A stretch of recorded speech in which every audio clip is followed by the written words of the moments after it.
The best compliment to all of you. This is Raju from Bihar. एक शिक्षक का किरदार इतना महान होता है कि वो अपने शिष्य की सफलता को देखकर खुद को सफल समझ लेता है। आज मैं एक ऐसे व्यक्तित्व के साथ हूँ जो सिवान के इतिहास यानी एजुकेशन सिस्टम का इतिहास जब जब लिखा जाएगा, इस व्यक्ति का नाम, इस शख्स का नाम स्वर्ण अक्षरों में लिया जाएगा। तो मैं बात कर रहा हूँ सिवान के सबसे सुप्रसिद्ध और एक जाने माने शिक्षक, फिजिक्स के टीचर डीके सर के बारे में। आज इनसे कुछ खट्टे मीठे सवाल जवाब होंगे जो आपके लाइफ में, आपके करियर में बहुत सारे मदद मिलेंगे। तो सबसे पहले मेरे तरफ से और मेरे जितने भी व्यूअर्स हैं, सब्सक्राइबर्स हैं, उन सभी की तरफ से आपको बहुत बहुत स्वागत है सर मेरे चैनल पर। तो सबसे पहले सर से बहुत सारे सवाल हैं, सवाल मैं लिखा भी हूँ। आज उन्हीं सवाल और जवाब के साथ ये एपिसोड मैं क्रिएट कर रहा हूँ और मैं कोशिश करूँगा कि सिवान के जितने भी उच्च रैंक के, चाहे वो मेडिकल डिपार्टमेंट के हों, चाहे वो एजुकेशन डिपार्टमेंट के हों, चाहे वो एडमिनिस्ट्रेशन डिपार्टमेंट के हों, सभी अधिकारी से मिलने की कोशिश करूँगा। तो सबसे पहले सर आप मुझे एक सवाल का जवाब दे दें कि आप एक शिक्षक बाई चांस बने या बाई चॉइस बने? सबसे पहले तो मैं राजू सर को और तमाम व्यूअर को जो है दिल के गहराइयों से धन्यवाद देना चाहता हूँ कि आप लोग हमें एक अच्छा शिक्षक मान रहे हैं। हालांकि हम लोग पता नहीं अच्छे शिक्षक हैं या नहीं, वो तो सामने वाले लोग बताएंगे। लेकिन हम लोग प्रयास करते हैं कि हम लोग अच्छे इंसान बने और जो भी हमारे यहाँ जो बच्चे पढ़ रहे हैं वो सक्सेस तो हो ही, लेकिन एक बहुत जो है आदर्श नागरिक के रूप में देश में जो है अपना रोल अदा करें। ये हमारा पहला जो है यानी लक्ष्य रहता है कि जो बच्चे हों वो आइडियल हों, अनुशासित हों और अनुशासन के साथ साथ जो है देश की डेवलपमेंट में जो है हर संभव अपना भागीदारी निभाएं। ये मेरा पहला टारगेट है और मेरी पूरी टीम की टारगेट है। मेरा नाम डीके सिंह पड़ेगा और मैं यूनिक एजुकेशन सेंटर और जेबीएस क्लासेस का डायरेक्टर हूँ। हमारी टीम में लगभग अभी हम लोग जो है 12 फैकल्टी हैं और लगभग 10-12 जो है नॉन टीचिंग स्टाफ भी हैं। तो हमारी टीम जो है बहुत अच्छा काम कर रही है और हम लोग सिवान के महादेवा में स्थित है हमारी कोचिंग और सब लोग जो है बहुत दिल से मेहनत करता है और जितना संभव हो सकता है बच्चों के साथ जो है घुल मिल के रहने की कोशिश करता है और यही हमारी सफलता है, यही हमारी पहचान है। और आज बच्चों का जो सक्सेस बच्चे हैं उनका और सभी सिवान के छोटे बड़े शिक्षकों का भी जो है बहुत ही रोल है हमारी कोचिंग को सक्सेस बनाने में। मेरा कोई अकेले का बहुत रोल नहीं है ना। तो सर का एक क्वेश्चन है कि आप शिक्षक जो है बाई चांस बने या बाई चॉइस बने? तो मैक्सिमम टीचर क्या होते हैं तो मजबूरी में बन जाते हैं, लेकिन तो मेरे साथ भी कुछ वैसा ही है। हम तो शिक्षक बाई चांस ही बने हैं, बाई चॉइस तो बिल्कुल नहीं। मैं आपको बता दूं कि मैं मतलब जो विद्यार्थी रहा तो टेक्निकल डिग्री वाले बीटेक एमटेक वाला मैं विद्यार्थी रहा हूँ। तो मेरी तो मतलब शायद 1% भी चांस नहीं थी कि मेरे को शिक्षक बनना है और मैं इंजीनियरिंग में भी बहुत अच्छा कर रहा था। हालांकि मेरा इंजीनियरिंग में बीटेक में पूरी यूनिवर्सिटी में जो है सबसे शानदार रिजल्ट आया, मैं यूनिवर्सिटी टॉपर भी रहा। तो बिल्कुल उस इंस्टेंट में मेरा बिल्कुल भी ये नहीं था कि मैं एक शिक्षक बनूंगा। लेकिन मैं जिस फैमिली से बिलोंग्स करता हूँ, मेरे माता पिता बहुत बचपन में ही डेथ कर गए थे। घर में बड़ी बहनें थी और भाई लोग भी था और घर में फैमिली मेम्बर बहुत बड़ी फैमिली मेम्बर थे, जिसमें जो है सबका भरण पोषण करना बहुत बड़ा चैलेंज हो गया। और ये मैं पढ़ाई के साथ साथ ही शुरू किया था कोचिंग और बहुत अच्छी सफलता मेरे को मिल रही थी। और अच्छी सफलता मिलने से ये हो रहा था कि मेरे फैमिली का जो है भरण पोषण बहुत आसानी से चल रहा था। तो मुझे कभी टाइम ही नहीं मिल पाया कि मैं इसको छोड़ करके जो है अदर जगह जो है जॉब के लिए अप्लाई करूं। हालांकि मेरा कई जगह कैंपस भी हुआ, इवन रेलवे में भी मेरा सिलेक्शन हुआ था 2014 में। तो भी मैं उसको जो है, चूँकि उस इंस्टेंट में कोचिंग बहुत शानदार चल रहा था, बहनें बड़ी हो गई थी और शादी करना भी बहुत बड़ा चैलेंज था। तो मुझे पैसे का बहुत ज़्यादा रिक्वायरमेंट था। तो इसलिए मैं तो यही कहूँगा कि ऊपर वाले ने मुझे इधर जो है ढकेल के लाया है। हालांकि मेरा कभी ज़्यादा जो है इसके तरफ ज़्यादा इच्छा नहीं रहा, बट अब जो है अब मैं इसी को जो है बहुत दिल से करता हूँ और मुझे लगता है कि मेरा शायद जो है करियर इसी में बेस्ट है और मैं इसी को बहुत ढंग से करूँगा भी। दूसरा क्वेश्चन मैं बात करूं तो दूसरा क्वेश्चन ये है कि एक महान शिक्षक की जो भूमिका होती है बच्चों के प्रति, विद्यार्थियों के प्रति कैसी होनी चाहिए? सर बोलिए सर, अब महान शिक्षक की जो है भूमिका क्या बोला जाए, जिसके यहाँ के बच्चे जो है आदर्श हों, यस देश के प्रति जागरूक हों, यस यस, अपने कर्तव्य के प्रति जागरूक हो, अपनी रिस्पॉन्सिबिलिटी समझे, अपनी रिस्पॉन्सिबिलिटी को समझे, साथ साथ वो सफलता की बड़ी से बड़ी जो है यानी शिखर को जो चूमे। तो अगर उसको देखा जाए तो जिसके यहाँ से ऐसा होता है वही शिक्षक महान माना जाएगा। शिक्षक की खुद की भी कैरेक्टर बहुत खुद अच्छी का भी कैरेक्टर होना चाहिए, ताकि जो चूंकि आप समझते हैं कि बच्चे जो होते हैं ना शिक्षक के हर बात को नकल करते हैं, बिल्कुल हर चीज का नकल करते हैं। एक छोटी सी छोटी माइनर बातों को, छोटी सी छोटी, बहुत ऐसे मैं शिक्षकों को देखता हूँ जो पान गुटखा चबाते रहते हैं, क्लास में घुस जाते हैं। अब वो किसी को कैसे मना करेंगे बच्चे को कि भाई तुमको पान नहीं खाना है, तुमको शराब नहीं पीना है, तुमको सिगरेट नहीं पीना है। और मैं आपको बता दूं कि हमारी पूरी टीम की जो है ये बहुत बड़ी खासियत है, चाहे वो टीचिंग स्टाफ हो या नॉन टीचिंग स्टाफ हो, एक आदमी खैनी बीड़ी सिगरेट या शराब का जो है हाथ भी नहीं लगा सकता है। और यदि कोई ऐसा करता है तो हमारी टीम में रह भी नहीं सकता है। तो हमारे साथ जो हम लोग हमेशा उसी टाइप के लोगों को जोड़ते हैं जिसका कैरेक्टर बहुत बेस्ट हो। पढ़ाई जो होती है, देखिए दुनिया में कोई भी आदमी सक्सेस होता है तो हमें लगता है कि उसका सेल्फ का ही सबसे ज़्यादा रोल होता है, उसकी पर्सनल ही रोल जो है सबसे बड़ी रोल होती है। और टीचर की या समाज की या गार्जियंस की जो है, हम लोग यूँ कहें कि टीचर्स का 10%, गार्जियंस का 10% और बाकी समाज का 10% रोल हो सकता है, बाकी 60 से 70% रोल खुद की होती है। तो टीचर से गाइडलाइन ही देता हूँ, करेगा क्या, सफल होना ना सफल होना जो, लेकिन रास्ता बताना केवल टीचर का काम है, जाना विद्यार्थियों का काम है, विद्यार्थी का ही काम है। बट हम जितना जिस टाइप के सराउंडिंग प्रोवाइड करेंगे बच्चे हमारे नकल करेंगे। तो इसलिए हम लोग को सबसे पहले जो है एक अच्छा कैरेक्टर को, एक अच्छा जो है चरित्र को, बच्चों के साथ कम्युनिकेशन स्किल को बहुत शानदार रखना होता है, ताकि कोई भी बच्चा जो है कभी भी किसी भी तरीके से जो है उसके दिमाग में कोई निगेटिव बात नहीं जाए। आजकल देखते हैं कि आप शिक्षा में जो है कितनी ज़्यादा अभद्रता आ गई है। कोई व्यक्ति क्लास में कुछ भी बोल देता है, प्राइवेट या गवर्नमेंट में, मतलब प्राइवेट दोनों में, आप ऑनलाइन में भी देख सकते हैं। बिल्कुल। तो ये चीजें क्षणिक समय के लिए तो बहुत अट्रैक्टिव लगती है, बच्चों को बहुत मजा आता है। लेकिन आप सोचिए ना कि जो बच्चे जो है बहुत मस्ती में आ जाते हैं, उनसे आईआईटी का या मेडिकल का क्वेश्चन बनाना है, तब को लगता है नहीं बनेगा सर, उतना लोड ही नहीं लेगा कभी। आज मैक्सिमम स्टूडेंट्स को एंटरटेनमेंट चाहिए, एंटरटेनमेंट नहीं चाहिए, ठीक है ना सर? आप बताइए, एग्जाम आईआईटी के हम फिजिक्स के टीचर हैं, बिल्कुल, मेरे को आईआईटी लेवल का क्वेश्चन बनाना है और उसको इंटरमीडिएट इंटरटेनमेंट पसंद है। तो आप बताइए, अगर इंटरटेनमेंट किया जाए, अगर उसमें जो है केवल इंटरटेनमेंट ही भरा जाए, समय जो इंटरटेनमेंट में पास कर दिया जाए, तो उसे कभी वो आईआईटी लेवल के क्वेश्चन में ब्रेन लगाएगा? वो कभी तो टीचर को, हमको तो लगता है कि टीचर को थोड़ा सा सीरियस होना भी जरूरी है। हाँ, अगर कोई बातें जो है बहुत टफ आती है तो उसमें प्रयास करना कि हम कितना आसान से आसान मेथड से रख सकते हैं, और लेकिन उसमें अभद्रता को जो है लाना बिल्कुल उचित नहीं है। मैं तो उसका विरोध करता हूँ। हालांकि सभी लोगों को करना चाहिए, लेकिन बहुत लोगों का चैनल इसी मेथड से चमक रहा है, तो लोग चैनल चमकाने के चक्कर में जो हो सो भाई बोलते जाओ, जो कि बहुत अच्छी बात नहीं है।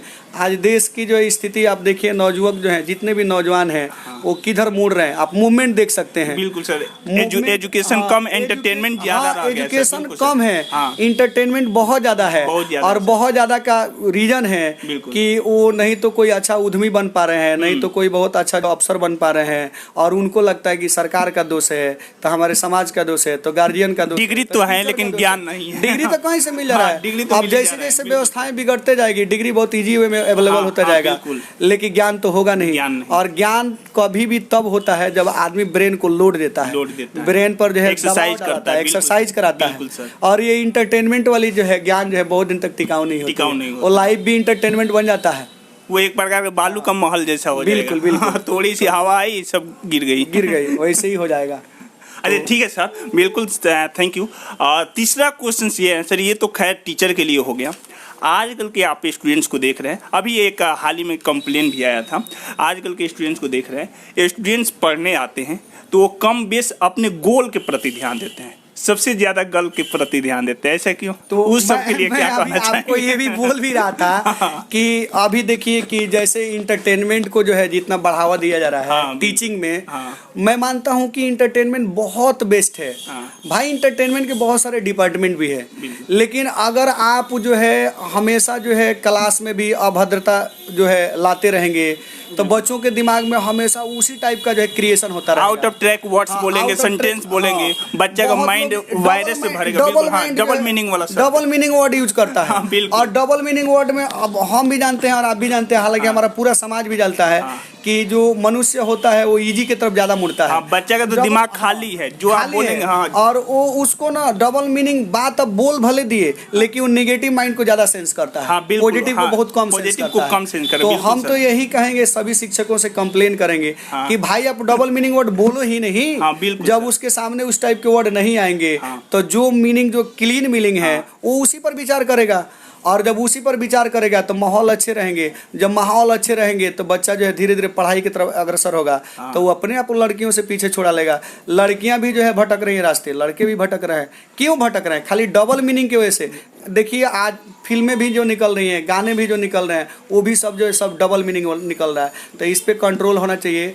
सरकार के द्वारा भी इसके लिए बहुत सख्त से सख्त कानून बनाया जाना चाहिए कि जो टीचर या जो है जो लोग भी समाज में अभद्रता को ला रहा है उस पर कंट्रोल किया जाए। नहीं तो मैं मतलब बचपन से सुना हूँ कि ये मैं बच्चों को क्लास में कहता भी हूँ कि जुआ जन के दम पे जग में आज़ादी पलती है। हाँ। और इतिहास उधर मुड़ जाता है जिस ओर जवानी चलती है। वाह वाह सर, बिल्कुल। तो आप ये जान लीजिए कि अगर सारे बच्चे इंटरटेनमेंट मूड के होंगे तो कॉलक्रिट में, इसरो में रिसर्च कौन करेगा? कौन करेगा? बिल्कुल सर। आज आप देखिए कि वो ब्रेन से अपाहिज हो जाएंगे। ब्रेन से कौन हाँ, दिमाग का है, वो बिल्कुल नया नया सर। डेवलपमेंट कैसे हाँ, करेगा? बिल्कुल सर। वो सबको इंटरटेनमेंट ही पसंद है। तो भाई जो अब आने वाली पीढ़ी जो अगर सब जो इंटरटेनमेंट की तरफ चले जाएगी, सब नचनिया बजनिया बन जाएगा सब, तो कल के डेट बिल्कुल में सर। जब देश पर प्रेशर बनेगा तो नए नए हथियार का, नए नए जो है, जैसे सपोज कीजिए कि हमको जो नए नए वैज्ञानिकों का, नए नए डेवलपमेंट का, देश में आबादी इतना बढ़ रहा है, बिल्कुल सर। उसके लिए नए नए तरीके से सॉल्यूशन निकालना होगा। तो कौन निकालेगा? इंटरटेनमेंट से तो नहीं निकलेगा। नहीं नहीं, इंटरटेनमेंट से तो कुछ ना कुछ वैज्ञानिक बातें भी होना चाहिए और वैज्ञानिक बातों को बढ़ चढ़ के बढ़ावा देना चाहिए, शिक्षकों के द्वारा भी, समाज के लोगों के द्वारा भी। तब जाके जो बच्चे जो है उस बात को समझ पाएंगे, अपने वैल्यू को समझ पाएंगे और अपने आप लड़कियों से वो दूर होने लगेंगे कि भाई मेरा वैल्यू क्या है, मेरे को देश के प्रति क्या योगदान देना है। बिल्कुल। Okay sir, thank you so much. और ये 4th नंबर क्वेश्चन एक्चुअली अभी स्टूडेंट के बारे में हुआ और प्लस टीचर के बारे में हुआ। और 4th नंबर क्वेश्चन की बात करें तो सर मान के चलिए आपने स्टूडेंट्स को ठीक कर दिए, टीचर को भी ठीक कर दिए। अब एजुकेशन सिस्टम खराब हो गया है। आप जो सिस्टम देख रहे हैं, किसी आप गवर्नमेंट स्कूल में चले जाइए, चाहे मतलब कि टीचर किसी प्राइवेट टीचर के पास ही चले जाइए, ठीक है, तो उसका जो मैनेजमेंट है, सिस्टम है, वो उतना उचित प्रकार से नहीं है जितना उचित प्रकार से आज के डेट में देना है। सपोज दैट आपने यहाँ पर वो पैनल लगाया है। पैनल लगाया इसलिए क्योंकि वो जल्दी से बच्चा समझे, जल्दी से वो उस पर मतलब कि अग्रसित हो जाए। तो फिर वो सिस्टम के बारे में आप क्या कहेंगे जो उचित प्रकार से हम लोग नहीं दे पा रहे हैं? मैं तो मतलब सिस्टम टीचर लोग नहीं दे पा को रहे हैं। मैं तो सिस्टम को उतना ही मतलब ये करता हूँ कि अगर हम, आप देख रहे हैं कि दुनिया जो है जिस रेस से चल रही है, हाँ बिल्कुल सर, अगर हमें वर्ल्ड के साथ चलना है बिल्कुल। तो हर आदमी को ग्लोबलाइज होना, मॉडर्न होना जरूरी है। हाँ। और बिल्कुल मतलब चाहे वो गलतियां सरकार से द्वारा हो रही है हाँ, तो बिल्कुल। सरकार उस पर सुधार करे। इवन केवल सरकार से ही गलतियां नहीं हो सकती है, बल्कि हर आदमी इसमें दोषी है जो भी शिक्षा विभाग में है। बिल्कुल। शिक्षा विभाग का हर अधिकारी, हर कर्मचारी जो है, ये इतने लापरवाह लोग होता है कि किसी को अपने काम के प्रति, जिसका जॉब हो गया, मैं एक बात सुना हूँ, देख लीजिए, हमारे यहाँ का जो ट्रेंड है हाँ सर, कि प्राइवेट नौकरी में कौन जाता है? जिसको काम करते करते बुखार आ जाता है। और सरकारी नौकरी में कौन जाता है? जिसको काम देख के बुखार आ जाता है। हाँ, हाँ, तो जिस दिन से काम देख के बुखार आने वाला लोग जो है, काम करते करते बुखार से पीड़ित हो जाएगा ना, उस दिन अपने आप सिस्टम सुधर जाएगा। लेकिन इसके लिए सबको ईमानदार होना पड़ेगा, ऊपर से लेकर नीचे तक। विद्यार्थी को भी, कर्मचारी को भी, देश के नागरिकों को भी और गवर्नमेंट हमारे को भी, नेताओं जो को भी, भी। हाँ, बिल्कुल जब भी सरकार आती है इलेक्शन के दौर में, हम जाति के आधार पे वोट देते हैं। अब वो जाति को खुश करने के लिए अपना अपना प्रपंच लगाती है। तो इस तरीके से बहुत ज़्यादा सुधार तो होने वाला है नहीं। हम जाति को वोट नहीं देंगे, किसी स्पेशल मेरिट को वोट देंगे, उसके अंदर की जो है नेता को जो है चुनेंगे कि एक्चुअल में वो नेता लायक है कि नहीं है, तब ना जाके सुधरेगा। हम तो जाति को वोट देते हैं, जाति का नेता बनता है, वो जाति को खुश करने के लिए हर संभव कोशिश करता है, बाकी देश चुलाभाना में जाए, उसे उसको क्या लेना देना है। तो सिस्टम को सुधारना है तो हर नागरिक को सुधारना पड़ेगा। और स्पेशली मैं उनसे रिक्वेस्ट भी करूंगा कि जो लोग भी पावर में हैं, भाई अपना पेट भरने के साथ साथ जो है आपको देश के प्रति कुछ जिम्मेदारी दी गई है, तो आपको भी निभाना चाहिए, दिल से निभाना चाहिए। आप भले ही आपको लगता है कि कोई नहीं देख रहा है, लेकिन ऊपर वाला तो देख रहा है। और जीवन में बहुत सुखी वो लोग नहीं होता है जिसके पास बहुत पैसे हो, बहुत बड़े पोस्ट हो।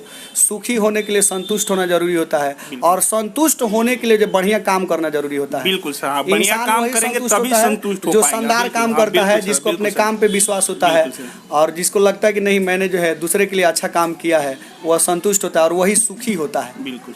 तो मैं विशेष क्या बोलूँगा। बिल्कुल सर। और सर एक और क्वेश्चन है, ये थोड़ा हट के हैं, और ये कोई विद्यार्थी मुझसे पूछा था, सर ये जो छिपकली सर दीवार पर जो टिकी हुई है, हाँ बोलिए। आप तो फिजिक्स के टीचर हैं। कोई नहीं, आप पूछ सकते हैं। ये जो छिपकली दीवार पर टिकी है सर, इसमें मतलब कि क्यों वो चिपकी रहती है, क्यों नहीं? कभी ऐसा लगता है ना सर कि ये गिर न जाए। देखिए तो मतलब इसका वो कौन सा बल यहाँ पर काम करता है? फिजिक्स वाला जो रूल बताता हूँ। हाँ सर। जो छिपकली होती है ना, उसका पैर गद्दार होता है। हाँ सर। तो जो जब पैर को दीवार पर रखती है ना, हाँ। उसके बाद वहाँ के एयर मतलब पैर को फुला करके रखती है। हाँ। और उसके बाद पिचका लेती है, तो वहाँ एयर गैपिंग हो जाता है, और एयर गैपिंग की वजह से ना वहाँ पर जो यानी प्रेशर की वजह से वो उसमें चिपक जाती है। तो वहाँ पर बल भी कोई काम करता है। तो मतलब एक्सटर्नल प्रेशर जो है उसको दीवार के साथ हमेशा चिपका के रखता है।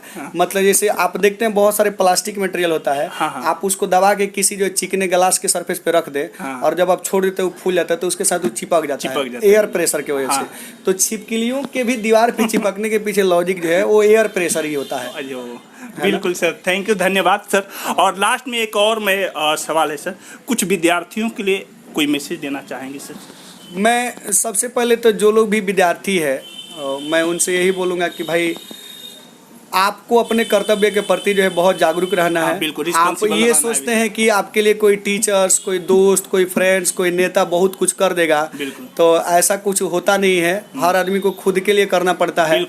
तो जिस तरह के देश में आप पैदा हो गए हैं, यहाँ बहुत जो है कंपटीशन है, हेवी कंपटीशन है, तो आपके लिए एक एक दिन, एक एक घंटे, एक एक मिनट जो है बहुत मायने रखता है। तो मैं आपसे सबसे मेन रिक्वेस्ट यही करूंगा कि भाई आप अपने समय को सेव करिए, और जितना संभव हो सके जब तक बॉडी अलाउ करता है फुल एनर्जी के साथ पढ़ाई करते रहे। और यदि एंटरटेनमेंट की तरफ बिल्कुल नहीं सर, एंटरटेनमेंट की तरफ ध्यान, मैं ये नहीं करें इंटरटेनमेंट की तरफ बिल्कुल का मतलब ये नहीं उन्हें ध्यान देना है सर, बिल्कुल, लेकिन थोड़ा सा एक फ्रेश होने के लिए जो है आपको देखिए, आपको पता है कि जो आदमी बढ़िया से पढ़ाई करने लगता है उसको किताबों में मजा आता है। हाँ सर, बिल्कुल। अगर मैथमेटिक्स का मैं क्वेश्चन बना रहा हूँ और 10 को क्वेश्चन लगातार बनने लगे ना, तो मेरा दिल बहुत खुश है, उसमें भी मजा आता है। बिल्कुल सर। अब आप मजा किस टाइप का लेते हैं उसका सिलेक्शन करना है, वो आपके ऊपर। अगर मैं 10 को फिजिक्स का न्यूमेरिकल बना रहा हूँ, 11वां भी बन रहा है, तो वो जो खुशी मिलती है वो भी बहुत बड़ी इंटरटेनमेंट होती है। बिल्कुल। हाँ सर। लेकिन अब आप इंटरटेनमेंट दूसरे जगह खोज रहे हैं, वो गलत है। आपको अपने सब्जेक्ट में इंटरटेनमेंट बनाना है, उसी को इंटरटेन कर लेना है, उसी में मजा लेना है। बिल्कुल sir, thank you sir. Short में 2 सेंटेंस बोलना हो तो क्या बोलेंगे? शॉर्ट में 2 सेंटेंस। मैं यही कहूँगा कि जो आम होता है वो तमाम होता है, और जो खास होता है उसका इतिहास होता है। तो आप खास बने और इतिहास बने। जय हिंद। Thank you sir.